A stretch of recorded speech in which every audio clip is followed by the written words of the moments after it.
huge weekend of college football upcoming. And Saturday at 3:30 p.m. Eastern time, that is going to be a scene in Lincoln, Nebraska, as Nebraska is trying to get a huge victory. They'll be going up against Michigan, who's ranked 21st in the country. And now joining us is a third-year head football coach at Nebraska. He is now a very successful podcaster as well with House Rules, and that is a friend to the program in Matt Rhule. Coach, great to have you on. Appreciate the time. How you been? Yeah, that's great. It's great to see you. Well, I got to ask you. So I'm watching your game in the sports book as you guys had a blowout victory. And then I see you standing right next to Bud Crawford in Vegas like hours later after he got that victory. I know how important he is to your program and the state, but take us through after the game Saturday, get into Vegas, and then watching the Crawford-Canelo fight. Yeah. Bud Crawford is the ultimate Husker. You know, I mean, he's loyal to the state, loyal to Omaha, and loyal to the Huskers. And so we wanted to be there for him. So the hardest part, bro, was like getting dressed.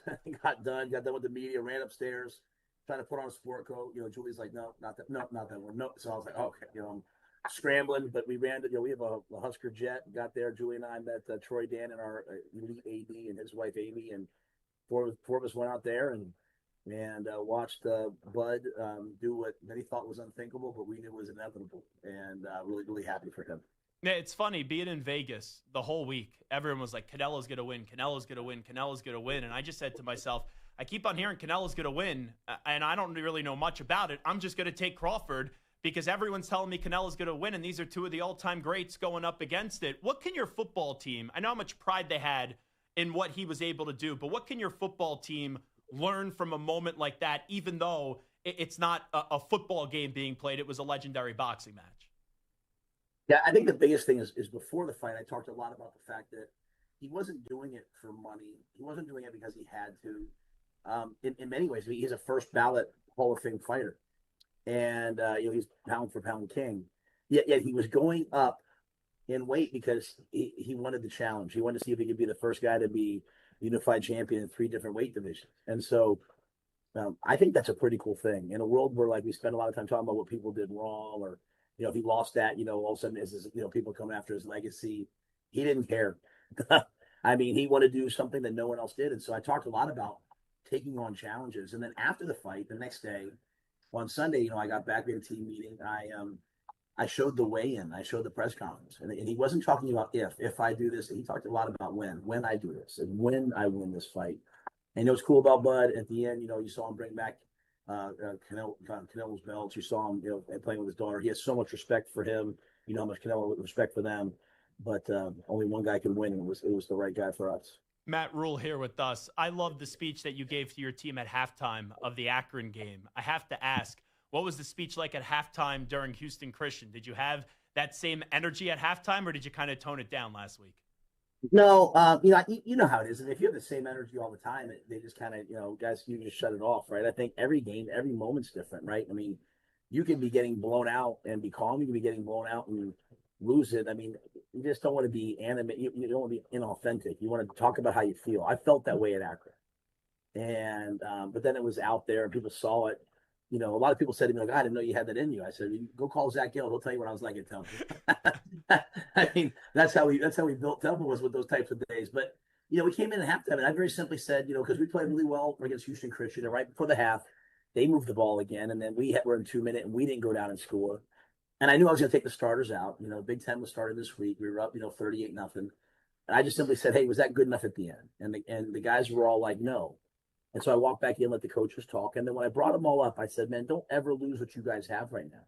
When you have unbelievably high standards and you're not sensitive, when you yourself can say, hey, I know I'm doing what everyone thinks is right, but it's just not enough. I want to do more. That kind of culture, and the word culture is hard to say sometimes, but that kind of culture, but more for that kind of mindset, that's what makes the great ones great. That's what makes Crawford. That's what makes, hopefully, our football team a special place. And so I challenged them to keep that going in the second half. They did score a touchdown, which we were disappointed in, but our guys showed up in the second half. I was proud. Being to a game at Lincoln, your fan base deserves a winner again. Last year, I understand, so important to get back to a bowl game and get that victory. I still looked at the Colorado game as an enormous performance for you early last year. It was to show the growth from one year to the next. and you guys came out of the gate swinging. We talk about if, we talk about when. Why will this group, when you guys play Michigan Saturday afternoon, why will you guys be ready right out of the gate to try to go on out there and get a victory?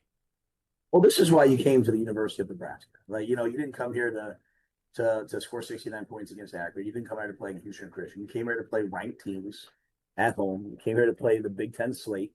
The last two national champions have come from this conference.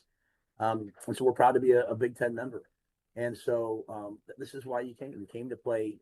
When we came here a couple of years ago, obviously the program was down. We said, hey, we want to bring excitement back here. We want people to talk 20 years from now about the moments that they had in Memorial Stadium. I want a student section that loves their team and loves the experience. And so you're right. Colorado last year was an epic moment.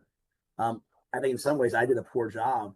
We didn't move on quickly enough from that. And, we played poorly the next week against UNI, and then we lost to Illinois 2 weeks later.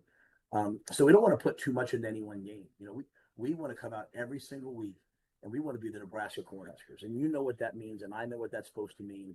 We're going to celebrate the 95 team. Like we know what that's supposed to mean. I mean, we know what they meant. And so we're supposed to play football on a high level. Great teams coming in.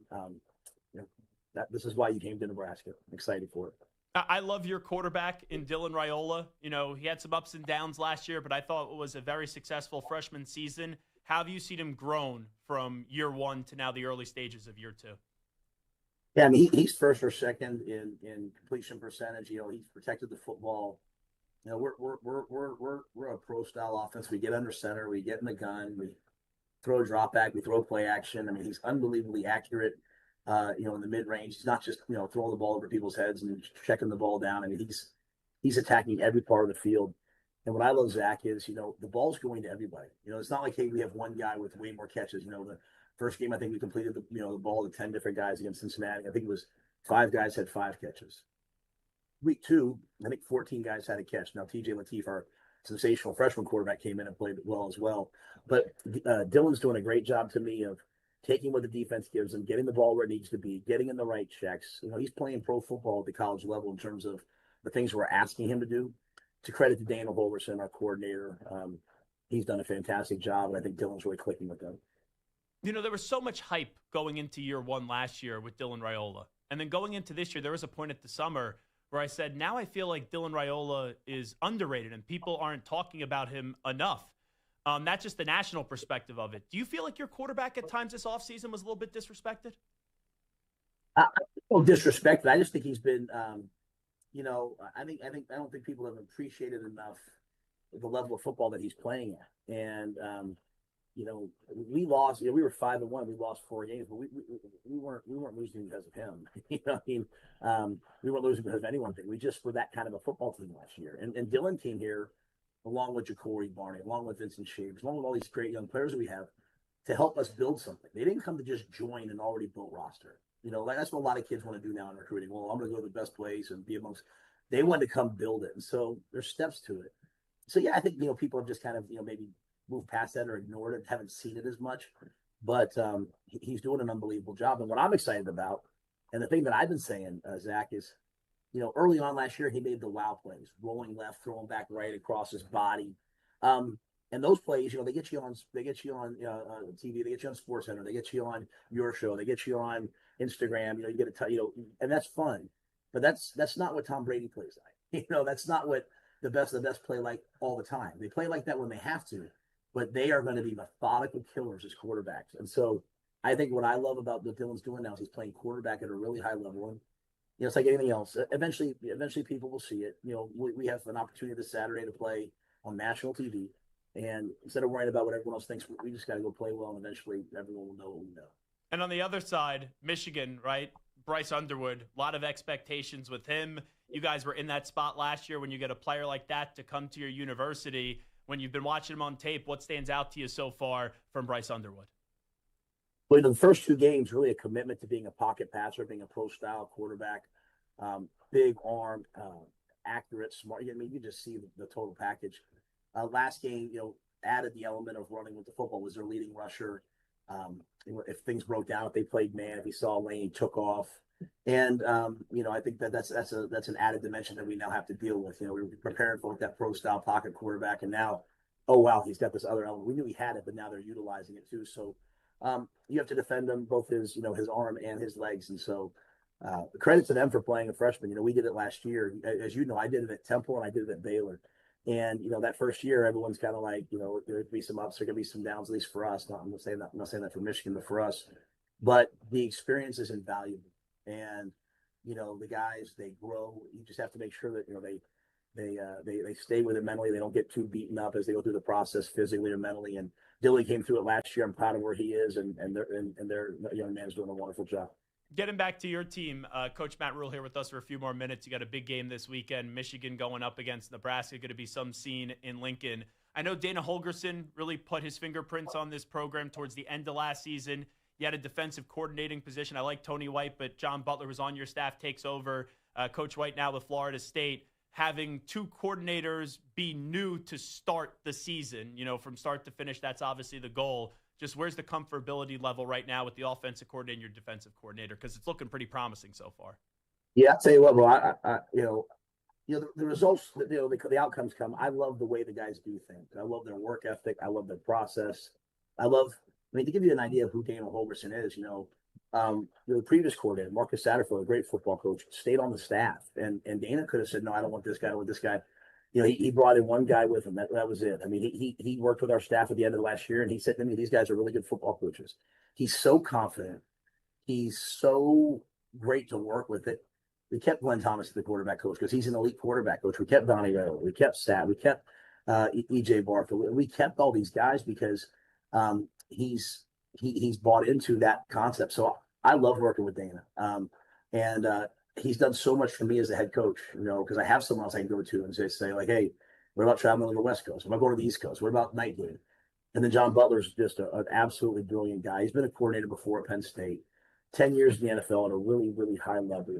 Was with us for a year, had a chance to see him in the bowl game, and I love the way he did things. And so I'm almost sometimes a little bored, like they don't need me. I'm in my office planning schedules and kind of like, does anybody want to talk to me? But I think the thing I've learned in my life is surround yourself with great, great, great people, and really our entire staff is, but certainly those two coordinators are. Sometimes the transfer portal, you'll get a star. Other times you get burned by the transfer portal. It's just the game that we live in right now. Like, look at Florida State the last 2 seasons. Some years it works, some years it doesn't. Dane Key, though, man, this guy seems like a coach's dream with everything he's been doing so far for you guys. Yeah, I mentioned that Dana brought in one person. He brought in Nikhil Shorts, a receiver coach who had been his player, and then was a receiver coach for him in Houston. And he went to Kentucky, and he was with Dane. So when Dane went in the portal, I mean, he had everybody. He had SEC teams, he had Big Ten teams, AC. Everyone wanted Dane Key. And credit to him, he came out here. He saw what we have here. We have the most amazing facilities in college football. He met with Dylan and saw, hey, this guy's for real. Met with Coach Holgorsen and saw the plan, and he has a great relationship with people. And I want guys. I want guys to get paid. I want them to have revenue share. I want them to have NIL. But what I really want is I want guys who want to be great in the NFL. I want guys who want to win, who want to take their game to the next level. And so when Dane came here and he wanted to talk about strength, and when he talked about nutrition, sports science, and all those things, I knew we had the right guy. And we've had some players that left us last year. The young man who caught the touchdown for A&M the other night, he played for us the last 3 years. There's a walk-on here who moved himself up. So, as you said, the portal giveth and the portal taketh away. But we love our roster. We love the guys that are here. And when guys are here and they leave us to go somewhere else, we root for them. We're proud of them. But getting Dane was big. Getting Isaiah Hunter as the other receiver on the outside, big. You put those guys in there with Ja'Cory Barney, a freshman slot from last year who's now a sophomore, and we have some guys who can go. And so it's been a lot of fun watching us become sort of an explosive passing game. I remember the tough times, 2 wins at Temple, 1 win at Baylor, and you guys have always stayed true to your process. At Temple, it worked. At Baylor, it worked. Now this is year number 3. You guys had a good season last year. People now expect you to take that next step this year. Saturday is a huge task and a big test. Are you as confident as ever that this is going to work with Nebraska, with what you've seen the last years, and then also the start to year number 3? Yeah, there's no doubt. I've always said it's not if it's just when. Um, Football's different than it was the last couple of years. I've never said, "Hey, year 3, we're definitely going to do this." I mean, the portal, as I said, the portal's different. College football's different. So, and the Big Ten's evolving. The old Big Ten West that Nebraska was in before that they couldn't win, but within it is a lot different than going to Oregon and going to Penn State and going to USC. I mean, it's a whole different animal. So, it's not that I can sit here and make predictions, but this is a place that's supposed to win. It's got the best facilities. It's got the best fan base. We can recruit here. There was kind of this idea like, hey, you can't recruit here. We can recruit here. And as they've made a commitment to NIL for us, and now as revenue sharing's there, we've sold out, I think, 405. I'm going to get myself in trouble here. 405 straight games. Our fan base is going to show up. There were 17,000 people at the Nebraska Creighton volleyball game last night. This is a place that loves sports. This is like being at Temple. And this is like the passion that I felt in Philly, just out here in Lincoln, Nebraska, which is a great place to live. And so, yeah, I just couldn't tell you. I believe so much in what we're doing right now, but what we're also about to do, we're recruiting some of the best players in the country, not the best recruits. I'm not looking for the best recruits, Zach. I want guys who want to come play football, not just get paid, not just be on the cover of Instagram and all that stuff. I love that stuff. You can do all that stuff, but I need guys like Dylan, like Ja'Cory, like Dane. I need guys who love football, and you find that here in Nebraska. Two more just quick questions, and I'll let you run. Just from a coaching standpoint, I don't know if it makes a difference, right? And it's not to diminish anything about Sharon Moore, but, I saw Jim Harbaugh be suspended and Sharon Moore take over. Michigan still won all those games. Coming up on Saturday, Biff Poggi's on the sideline, Sharon Moore suspended. Does that change anything for you since it's not Sharon on the sideline and then it's Biff standing there? Well, I feel like as a head coach, most of my work in building the team was done in the off season, was done in fall camp. Certainly, I like to feel like I make a difference during the course of the week. Certainly, I feel like I make a difference at practice and all those things. But one of the things I tell our guys all the time is like, hey guys, if I didn't show up today for practice, would you guys still have a great practice? And they would say, yeah. Like making them understand that everyone's role is important, but no one can't be done without. Someone will always step in. And so I have a lot of respect for Sharon Moore. Anytime you have an O-line coach as the head coach, I'm going to get fired up. And Biff came to Charlotte when I was in Carolina, just kind of as I was getting fired. And I guess I thought I'd get fired at times, right around then. But he's someone that I've known and respect. And so he'll have those guys ready to play. Those guys, they'll love him, and they'll love all their assistant coaches. So I think it'll just come down to the players on the field playing football at a really high level on both sides. And then last thing, I know you were with Baker Mayfield briefly in Carolina. He was counted out, and what he's turned into now, he could be the 7th or 8th best quarterback in football, if not higher than that. A lot of people have been praising Baker this week. Just give me your reaction and your take on what he's been able to do with Tampa Bay, because the last few years it's been really special. I love Baker Mayfield. He's a winner. He's tough. I wish I could have done a better job for him during my time in Carolina. I wish I could have put him in a better position there as the head coach. But even what he did in Carolina, we wanted to trade for him at the draft. We weren't able to do it. We didn't sign him until I think he wasn't in OTAs. He wasn't in mandatory minicamp. You know how hard that is to do in modern college and modern pro football? He showed up the first day of training camp. That doesn't happen anymore.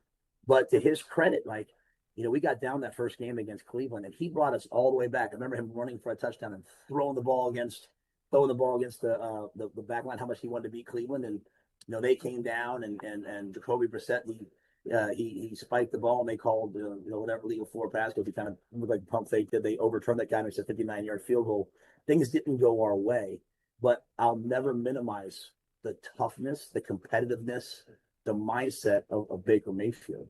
And I remember when I get fired, you're on the news cycle. You still got to eat. You still got to go out, get your kids to school. And my wife is in a sandwich shop trying to get something. Baker walks in, sees Julie, walks up, gives her he's just an elite human. He's a competitor. He's a lot, I think about Bud Crawford. Bud will say, I've been an underdog my whole life. This guy walked on, and now he's at a place, he went to the Rams that year, and he won the first game at the Rams. This guy's just a winner, dude. And so, like I said, I wish I could have done better for him, but I call him a friend. I respect the heck out of him. And he's down there in a place that fits him, and he's doing a great job. I love when he slid the other day and kind of limped, and all of a sudden the guy started, Chauncey started talking trash to him. He's right up in his face, and I love what he said about, finding the things that matter to him in his life, his marriage, his family, his faith, becoming grounded in those things. I'm really happy and proud of him. Is the champ going to be in the building, by the way, on Saturday? You guys going to have Bud Crawford there? You know what? I don't. I felt bad after the fight when I saw him. I was like, bro, I need you next week. I need you next week. And I'm like, dang, he just made history. He's got me asking like a typical football What a coach. world. But he's got an open invite here. I mean, he's not like I'll show. He's a Husker fan. Like I went to his send off, and all we did was talk about the Cincinnati game the night before, which was, he was like, man, that was a little too close for me, coach. I was like, me too. So whether he's here this weekend or not, I know he's a lot of people. A lot of opportunities, probably people pulling at him, but there's no one that loves him more than the Huskers, and our fans will go nuts if he is, and if not, whenever he's ready. Terrence, whenever you're ready, man, we got an open door for you. Coach, good luck this upcoming weekend. Really appreciate the time today. I know I got a trip coming up, I think at the end of October, so I'm going to go get myself a run to see some Nebraska football, and I need a reservation at Casa Bovina, by the way, again. I got you. Casa Bovina. They call this the good life for a reason. I got you. There's no place like Nebraska. You got it. There he is, Matt Rhule, the head football coach at Nebraska, joining us right there on the Zach Gelb Show.